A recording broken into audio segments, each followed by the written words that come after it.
na naman ulit tayo. Ano ho, kung saan ho kayo naroroon ay magandang umaga, magandang tanghali at magandang gabi sa inyong lahat. Ano ho? At saka kung nasa ang sulok ho kayo ng mundo ay ingat ho kayong lahat dyan. Eh bago ho tayo magsimula ay nais ko po magpasalamat sa inyo sa nanood po ng aking vlog kagabi. Sa mga komento nyo at likes ay maraming salamat. Ano ho? Ngayon ho ay bago ho tayo umuwi, ito katatapos ko lang magligpit ho ng kusina.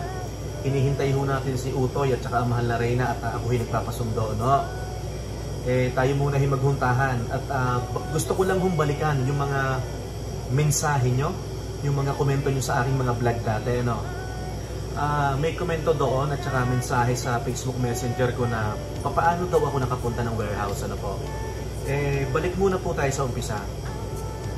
Dumating po kami dito ng Canada, kasama ko po ang aking asawa noong 2019. Under po kami ng provincial nominee sa Labrador City, province of Newfoundland and Labrador. Yan, 2019 po yun. So ako po isang cook, skill worker, ano po, yan. Provincial nominee po kami doon. Tapos po, nung mga panahong yon talagang hindi naman sa mababa po talaga yung pasahod sa amin nung mga panahong yon, 13 o kaya 14 per hour, ano po. Lahat naman po nakaranas ng mga ganong sahod, ano, yan.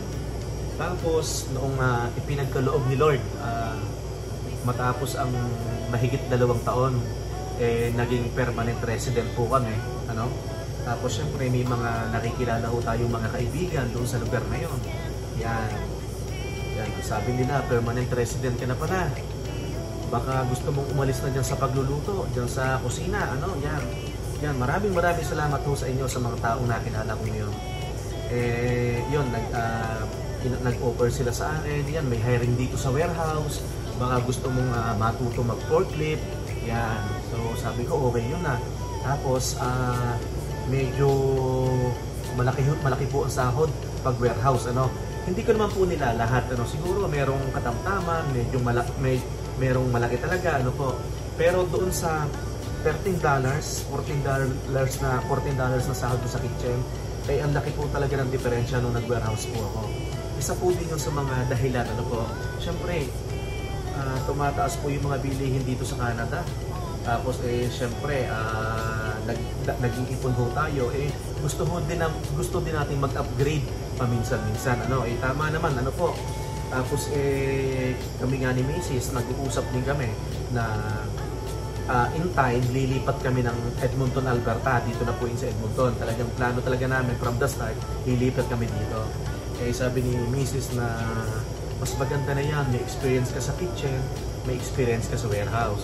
So yun na nga po, sinuwerte po ako, may mga tumulong sa akin, nakapag-apply po ako sa warehouse, nakakuha po ako ng forklift license, yan, ganyan. So ganun po ang nangyari. Tapos syempre ho, ang kaibahan ho ng warehouse tsaka sa kitchen, alam nyo naman po, yung pong trabaho natin bilang kusinero, talagang Sabado-Linggo ay kailangan tayo. Diyan tayo durog na durog, ano.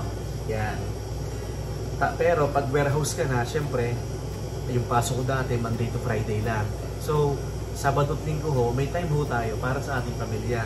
Yun po din ang isa kong gusto pag warehouse yung trabaho. Pero hindi ko naman ho nila lahat kasi may mga namimit naman ako at mga nakikilala na kahit Sabado at Linggo may trabaho sila sa warehouse, ano. Hindi ko naman po nila lahat. So ang sineshare ko lang po ay based lang po sa aking experience, ano po. Yun, di kami nga po eto, andito na po kami sa Edmonton, yan. So yun nga po, sinuwerte na po ako dito, nakapag-apply po ako sa warehouse, yun. At ngayon, may nagbukas na pinto, yun, bumalik na naman ako sa kusina. So anong nangyayari po, ako may trabaho sa umaga na warehouse, tapos meron po akong trabaho sa hapon na kagaya nito, na sa kitchen. So, ganun po, bali ako lang ho kailangan talaga natin ng diskarte, no? Dito ho sa Canada, pataas ho ng pataas ang bilihin, ano? Kaya unti-unti ho din tayo nag-upgrade at nagdadagdag ho ng trabaho, ano?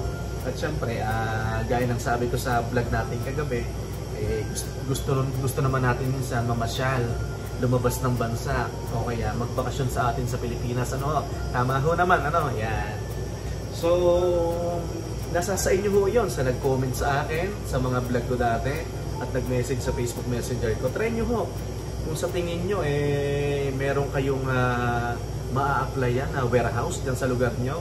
But try nyo hong mag-upgrade, mag-apply, pasa ng resume, kahit sa mga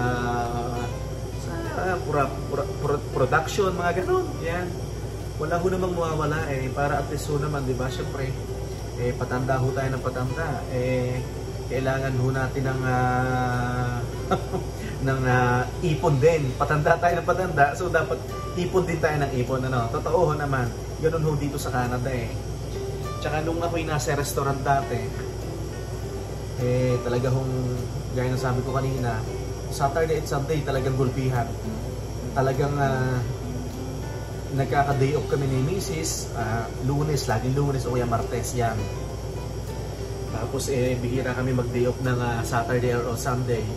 Bibigyan ka ng day off na Saturday or Sunday, magre-request ka pa, hindi pa sure kung maa-approve, kung yes or no ba yun, kung maa-approve yan. Yun po yung mahirap. Pero nagpapasalamat ako na experience ko yung mga bagay na gano'n. At saka syempre, nagpapasalamat ako kay Lord na syempre yung kahit pa paano may talento ako, may skills ako sa pagluluto. Ito yung naging way para makarating po ako ng Canada. Gayon pa man ito na may trabaho na rin ako sa warehouse na pang-umaga, kahit pa paano naman, flexible na tayo. Sanay na tayo sa ganong trabaho sa warehouse, sa mga buhatan, tapos ganitong kitchen, sanay na din tayo. Yan. So sa nag-message po sa akin, try nyo po na mag-explore, Baka po may mga kaibigan kayo na may mga hiring, magtanong-tanong po kayo, At para naman na syempre patanda tayo ng patanda, syempre kailangan nagkakaroon tayo ng maraming time sa ating pamilya, Yan. So kaya yun din ang isa kong naging dahilan, kaya gustong-gusto ko yung warehouse kasi Monday to Friday. Pero gaya ng sabi ko kanina, minsan may mga warehouse na kahit Sabado-Linggo may pasok. Pero yun naman pag nag-apply ka naman, i-discuss naman sa'yo ang schedule, po. Yun lang po, nag-share lang po ako, at may mga tanong po sa akin na gano'n dati na hindi ko na nababalikan ng kasagutan, alam nyo po, ma-share ko lang din, halos lahat tayo mga Pilipino, siguro sabihin natin mga 50% na Pilipino, lahat tayo nakarating ng Canada sa pamamagitan ng F&B, ng food and beverage, sa pamamagitan ng industriyang yan, kaya nakarating tayo ng Canada. Naging kitchen crew tayo, kasi yung dati yung mga patok na patok yung mga service crew, mga cashier, yan yung mga patok na patok dati. Isa yung mga kinakailangan trabaho dati para makarating dito ng Canada, yan.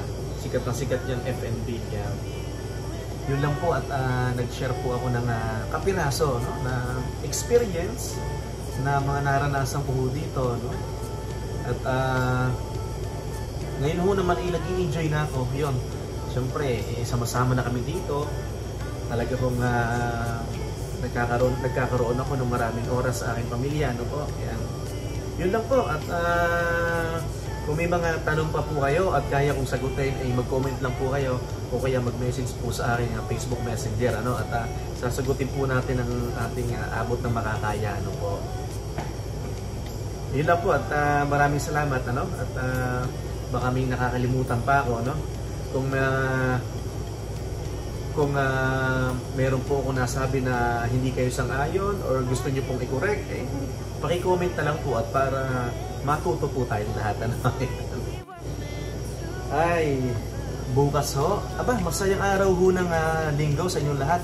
Have a blessed Sunday everyone, At bukas, araw ng Lunes, pasukan na naman tayo. So, mangyayari, papasok ako bukas ng alas 7 sa warehouse. Tapos lalabas ako ng alas 3. Tapos diretso na ako dito naman, 3:30. Alas 4 dito, hanggang 7:30 yon.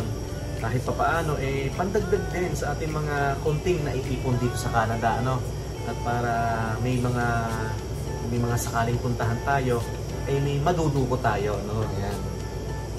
Ang tagal ng mahal na rin, umuwi sila kanina doon sa bahay at inihatid lang ako dito.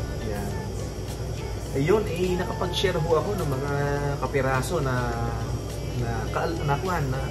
experience dito sa Canada,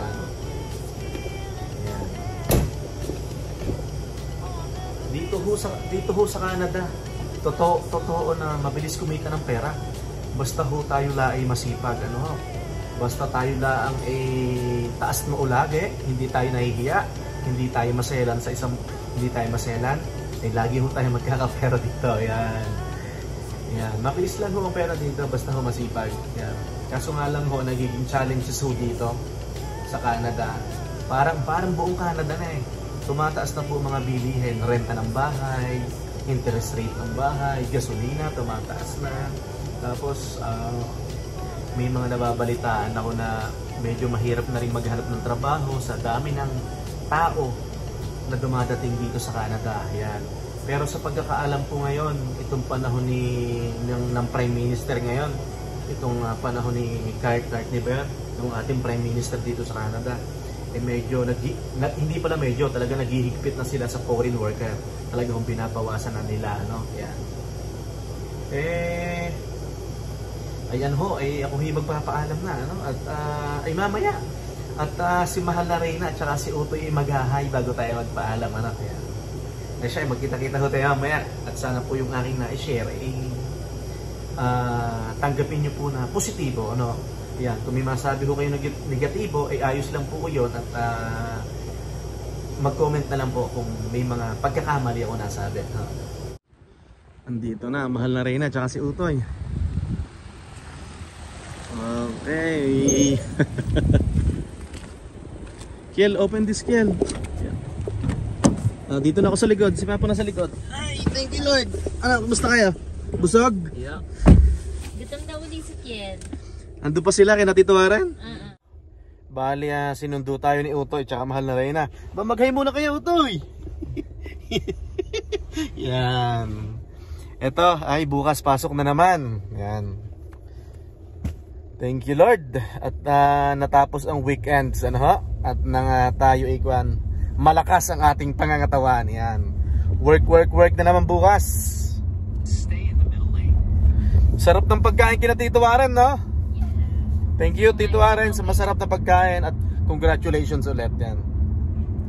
Bali, Mahal na Reyna, yung vlog ko ngayon, yung vlog natin ngayon, nag-share ako ng mga bagay na kung bakit ako napapunta ng warehouse. Yan. Nag-share tayo ng ganun. Yan. Kasi may time tayo ngayon para, alam mo yon, nagre-review ko ng mga comment at saka message sa Facebook ko na hindi ko nasasagot dati. Ngayon may oras tayo, di ba? May time, yan.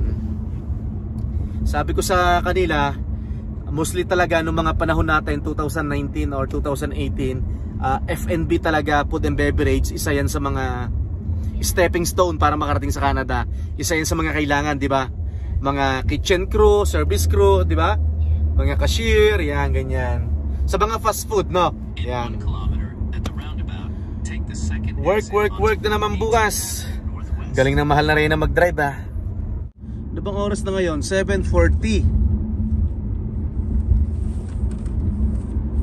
7:40 ng gabi. Ba, Utoy, malapit na birthday mo, Malapit ng birthday ni Utoy.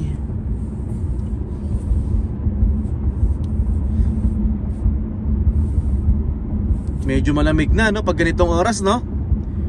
Pero kanina naman, medyo kaya pa Nakalipas na naman ang isang araw. Pagod ka sa part-time? Hindi tayo pagod sa part-time. Sakto lang. Siya, tayo magpapaalam na, ano? Nasa bus Utoy.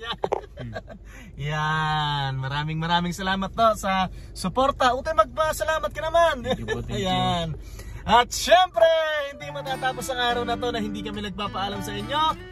Kung sa akin naroroon ay magandang tanghali at magandang gabi sa inyong lahat. Hanggang sa muli po. Maraming salamat po sa lahat. God bless everyone. Bye-bye. God bless po. Salamat.